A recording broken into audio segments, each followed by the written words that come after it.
Assalamualaikum warahmatullahi wabarakatuh. Nama saya Meliana. Di sini saya akan menjelaskan sejarah filsafat zaman Yunani kuno.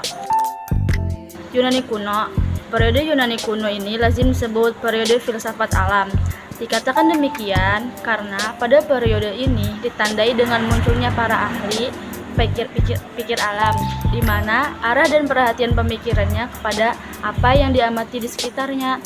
Mereka membuat pernyataan-pernyataan tentang gejala alam yang bersifat filsafati, berdasarkan akal pikir dan tidak berdasarkan pada mitos. Mereka mencari asas yang pertama dari alam semesta archi yang sifatnya mutlak, yang berada di belakang segala sesuatu yang serba berubah. Para pemikir filsafat Yunani yang pertama kali berasal dari Miletos, sebuah kota perantauan Yunani yang terletak di pesisir Asia Kecil. Mereka kagum terhadap alam yang penuh nuansa dan ritual dan berusaha mencari jawaban atas apa yang ada di belakang semua misteri itu. Nah, tokoh-tokoh ahli filsafat Yunani. Yang pertama itu Thales, 625 sampai 545 sebelum Masehi. Thales mengembangkan filsafat alam kosmologi, yaitu mempertanyakan asal mula sifat dasar dan struktur komposisi alam semesta. Menurut pendapatnya, semua yang berasal dari air sebagai materi dasar kosmis. Sebagai ilmuwan pada masa itu, ia mempelajari magnetisme dan listrik yang merupakan pokok soal fisika. Ia juga mengembangkan astronomi dan matematika dengan mengemukakan pendapat bahwa bulan bersinar karena memantulkan cahaya matahari, menghitung terjadinya gerhana matahari, dan bahwa kedua sudut alas dari suatu segi sama kaki besarnya. Dengan demikian, Thales merupakan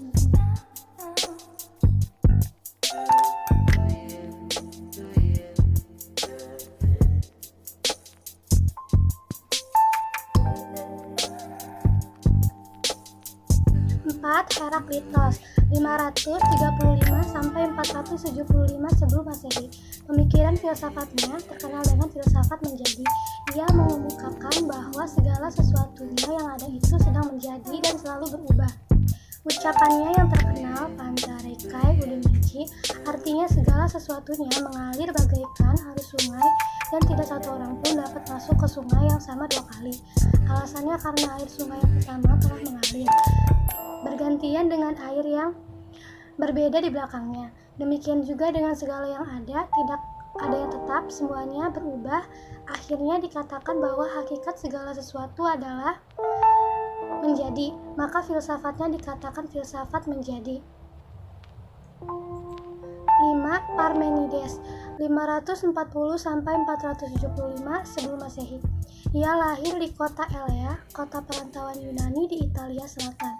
Kebesarannya sama dengan kebesaran Heraklitos.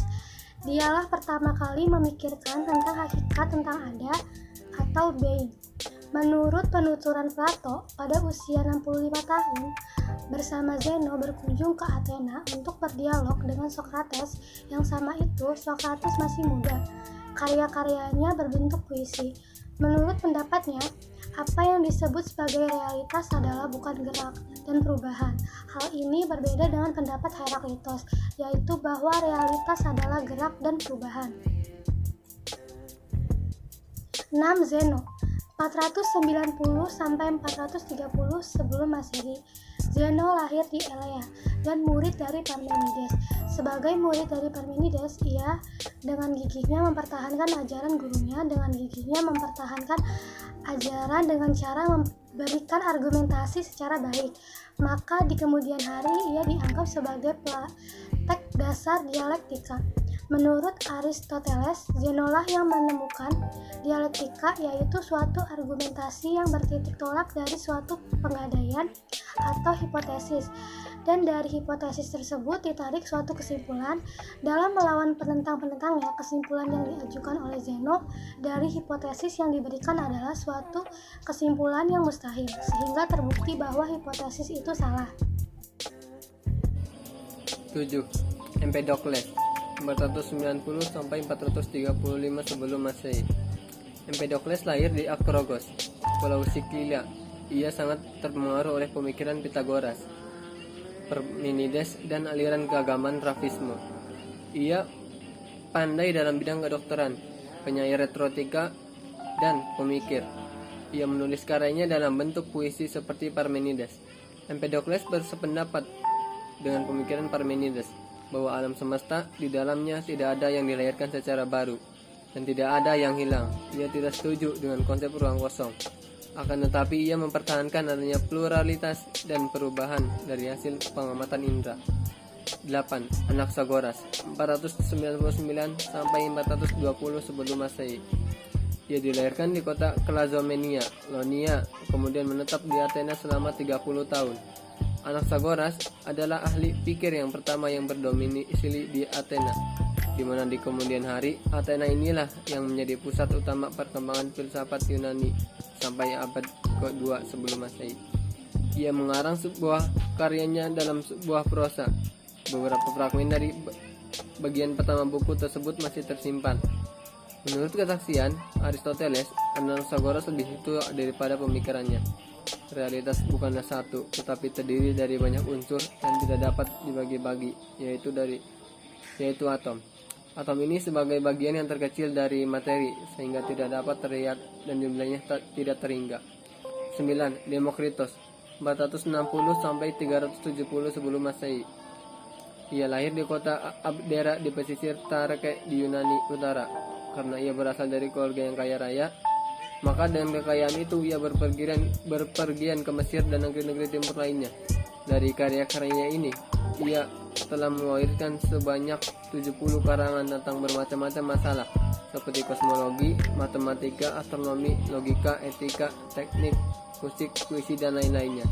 Pemikirannya adalah bahwa realitas bukanlah satu, tetapi terdiri dari banyak unsur dan jumlahnya tak terhingga.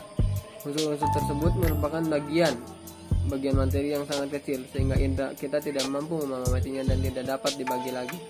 Menurut pendapatnya, atom-atom itu selalu bergerak, berarti harus ada ruang kosong. Satu atom hanya dapat bergerak dan menduduki suatu tempat.